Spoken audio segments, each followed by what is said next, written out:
농림수산업자 신용보증기금, 즉 농신보란 담보 능력이 취약한 농림수산업자가 농림수산업을 영위하는 데 필요한 자금을 대출받을 때 부족한 신용을 보증해주기 위해 설립된 보증기금입니다. 다른 기금에 비해 다소 작은 규모이지만 최근 농신보의 지원 역할이 점차 확대되고 있습니다. 지금부터 농신보의 최근 현황과 역할 확대 방향을 살펴보고 향후 고려할 사항에 대해 말씀드리고자 합니다.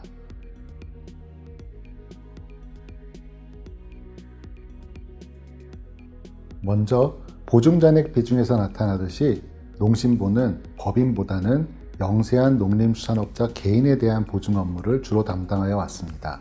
따라서 유통이나 가공 부문보다는 생산 부문에 보증이 집중되어 있습니다. 보증 비율의 경우 과거에는 100% 보증을 주로 취급하여 왔는데 농림수산업자들도 농어가 부채 탕감에 일정 부분 책임을 지기 시작하면서 2013년에는 평균 보증 비율이 91% 정도로 낮아지기도 하였습니다.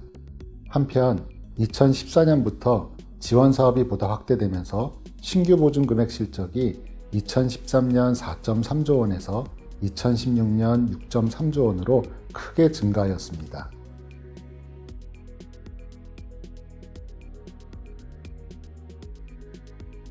이처럼 2014년부터 농신보의 신규 보증 지원이 크게 증가했는데 이는 정부가 다양한 제도 개선을 시행하였기 때문입니다.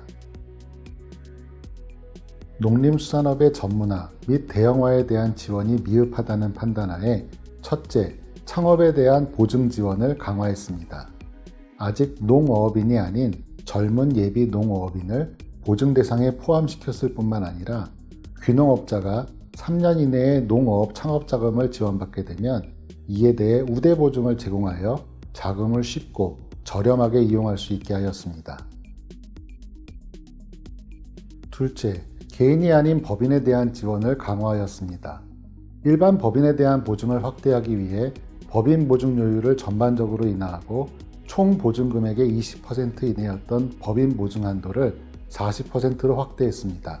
또한 가공업 및 유통업 분야에 대한 지원 확대를 위해 농림수산물 가공업자 소재지역 제한을 폐지하고 조합공동사업법인을 보증 대상에 포함시켰습니다.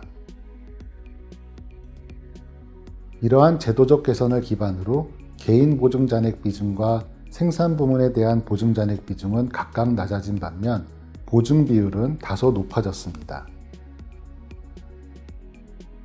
또한 건당 보증 규모도 크게 확대되어 연간 보증 금액이 5천만 원 이하인 보증 잔액 비중은 낮아진 반면 1억 원을 초과하는 보증 잔액 비중이 높아졌습니다.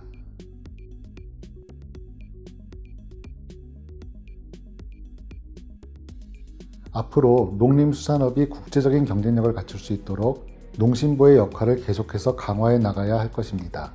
다만 역할을 강화할 때 다음 사항들에 유의할 필요가 있습니다. 첫째, 미래지향적인 사업에 대한 대규모 보증 지원을 확대하면서도 영세한 농림수산업자에 대한 지원에 소홀함이 없어야 합니다. 특히 최근 영세업자가 주로 이용하는 것으로 보이는 소액 보증이 축소되고 있는데 이에 대한 실태를 면밀히 파악하여 대응할 필요가 있습니다. 둘째, 법인 및 거액 보증 심사와 관리 방식에 대한 차별화가 필요합니다. 특히 정책자금 대출과 연계된 보증이 많은 만큼 승인 여부를 위한 심사보다는 지역 단위 조합과의 연계를 통한 시너지 창출 등 사업성을 개선시킬 수 있는 방안을 모색하는 심사가 이루어져야 합니다. 그리고 보증 규모가 큰 만큼 리스크 관리 강화 차원에서 사업의 진행 단계에 따라 분할하여 심사할 필요도 있습니다. 나아가 일정 기간 후에는 보증에서 벗어나 독립적으로 금융회사와 자금 거래를 할 수 있게 유인할 필요도 있을 것입니다.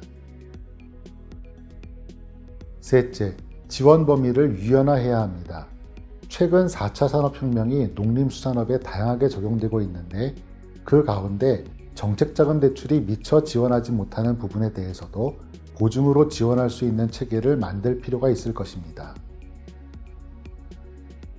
시장 개방이 확대되고 고령화 현상이 심화되는 현실에서 국내 농림수산업을 보다 경쟁력 있는 산업으로 육성하기 위해서는 농심부의 역할이 중요해질 수밖에 없습니다. 그러므로 향후 농심부가 이러한 역할을 감당할 수 있도록 농심부의 역량을 계속해서 키워나가야 할 것입니다.